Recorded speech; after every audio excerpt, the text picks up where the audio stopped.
इस कड़ी में जो पानीपत को जो क्लस्टर दिया गया था, उस क्लस्टर का नाम सिवा क्लस्टर है, जो मेरे से पहले सभी वक्ताओं ने उन 9 के 9 गांवों के नाम लिए। उस क्लस्टर के अंदर में 9 गांव आते हैं। इसी प्रकार हमारे हरियाणा में 11 ऐसे जिले हैं जिनके अंदर ये योजना जो है चल रही है। किसी में 8 गांव है, किसी में 9 गांव है, और पूरे देश में है 148 के क्लस्टर हैं। और मैं आपको बताना चाहूँगा कि पूरे उसमें जो है इन 148 में से हमारा जो पानीपत है वो लगभग 38-40 रैंक पे जो है आज के दिन स्टैंड कर रहा है। ये जिस प्रयोजन से दिए गए हैं मैं उसका भी थोड़ा सा बता दूं। जैसा कि आप लोगों ने देखा होगा कि शहरों में जो नगर पालिकाएं, नगर निगम इत्यादि जो हैं, ये जो अपना सैनिटेशन के लिए जो एक्टिविटी करती हैं, उसमें डोर टू डोर कूड़ा कलेक्शन बहुत जो है महत्वपूर्ण उनकी एक्टिविटी है। इसमें क्या है, घरों से ही कूड़ा लिया जाता है और कूड़े को एक निश्चित जगह पे ले जाके जो है उसको सेग्रीगेट करके गीला अलग, सूखा अलग और प्लास्टिक अलग, उसका जो है निष्पादन किया जाता है। तो उसी की तर्ज पे जो है आने वाले टाइम में आप देखिएगा कि गांव में भी डोर टू डोर कलेक्शन के ऊपर में जो है मॉडलिटीज तैयार करी जा रही हैं। और जा रहे हो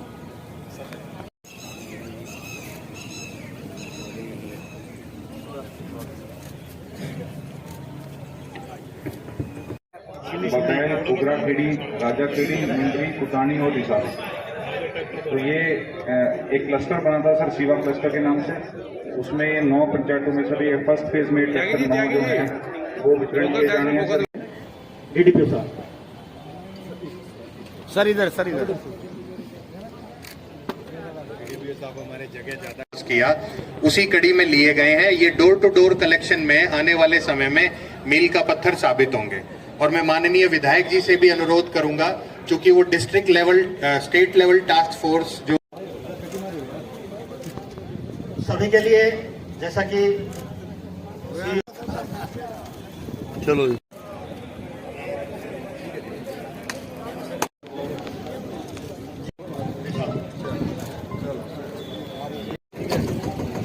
इधर से देखो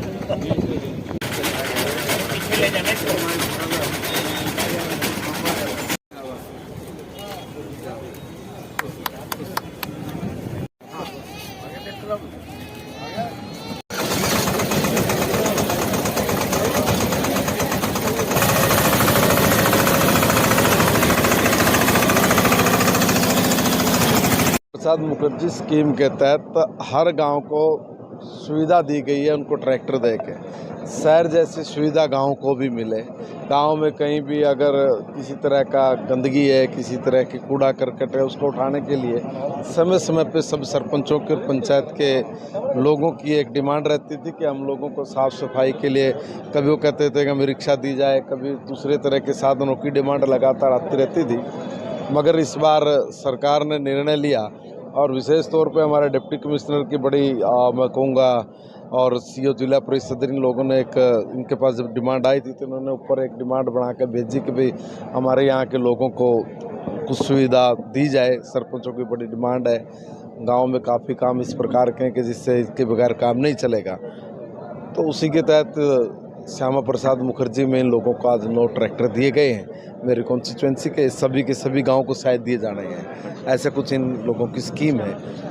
अच्छा है, ये डिमांड भी थी गांव के लोगों की। लोग कह रहे हैं कि मतलब चुनाव आने वाले हैं, इसलिए 9 साल बाद याद आई गाँव। चलो अभी देखिए, चलो चुनाव के वक्त आ गया। जो लोग ये कह रहे हैं कि चुनाव के, तो उन्होंने तो कभी चुनाव के वक्त भी नहीं दिए थे। जो पुरानी सरकारों के लोग हैं, अगर वो ये बात चिल्ला रहे हैं तो मैं उनसे पूछना चाहता हूँ, तो तुमने तो चुनाव से 1 साल पहले, 1.5 साल अभी बाकी है, तो 1.5 साल पहले तुमने कभी अपने चुनाव में रिक्शा भी नहीं दी थी। हम तो ट्रैक्टर दे रहे हैं, हम तो अभी वो भी देंगे, इन लोगों को छोटे हाथी भी देने वाले हैं। अरे ये चुनाव के साथ हर चीज़ को जोड़ कर बोलने वाले लोग सिर्फ वही लोग हैं जिन लोगों ने सिर्फ वोट बैंक की राजनीति करनी है। इनके पल्ले कुछ नहीं है, ये नुए बिना बात की बात बोलते रहेंगे।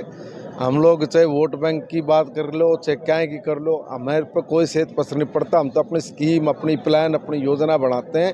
और योजना ये कि हम ज़्यादा से ज़्यादा लोगों को लाभ कैसे दे सकें, ज़्यादा से ज़्यादा मूलभूत सुविधाओं का लाभ लोगों को कैसे मिल सके और किस प्रकार की योजनाएं जो चालू थी पहले भी, मगर इन लोगों ने उन योजनाओं को कभी भी स्टार्ट नहीं किया। और स्टार्ट इसलिए नहीं किया क्योंकि इनके पास पैसे नहीं होते थे, और पैसे ना होने की वजह से सिर्फ योजनाओं का ढिंढोरा पीट के भाग जाते थे। हम लोग तो योजनाओं का पूरा लाभ नीचे तक दे रहे हैं, और नीचे तक ये लाभ जाए इसके लिए हमारा प्रशासन पूरी मुस्तैदी के साथ काम कर रहा है। 100 करोड़ रुपए की डिमांड भी किया आपने सरकार से गांव के। डिमांड तो करेंगे ही, डिमांड तो ज़्यादा की भी करेंगे। बात 100 करोड़ की नहीं है, बात यह है कि कुल मिलाकर अपने इलाके में जितने भी डेवलपमेंट के काम हो रहे हैं उन कामों को पूरा कराने के लिए हमने कुछ पैसे की डिमांड की है। उसमें कोई ये राशि नहीं इंक्लूड करते कि भाई हमने कुछ 100 करोड़ मांगे कि 20 करोड़ मांगे। तो जितना ठीक है, जितना काम पेंडिंग पड़ा है उतना काम हमारा हो, और वो होने लग रहा है, उस पर काम जारी। तो हर गांव का केस बना के भेजा है, 9 के गांव का है, डिमांड आती रहेगी, केस बना के भेजते रहेंगे।